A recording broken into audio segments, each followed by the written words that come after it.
how to win Monopoly Go tournament. Hello everyone, welcome to our channel and let's see how we can do it. So first of all, open up your game and before entering any tournament, make sure that you have plenty of dice in your account.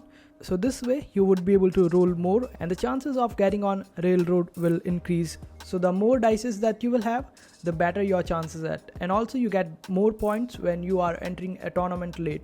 So make sure that when you enter the tournament, it is less than 10 minutes or around 10 minutes. This way you would be able to start last but get most out of it. And also when you will win a good amount of dice from particular tournament, from next tournament you will be just winning because of the amount of dice that you will have. So it will give you an edge over other people's.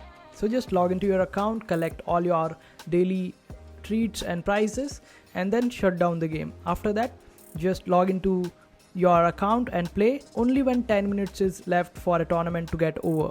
So this way you will just increase the probability of winning a tournament in Monopoly Go. I hope this video was helpful. Make sure to hit that like button and also subscribe to our channel for more helpful videos.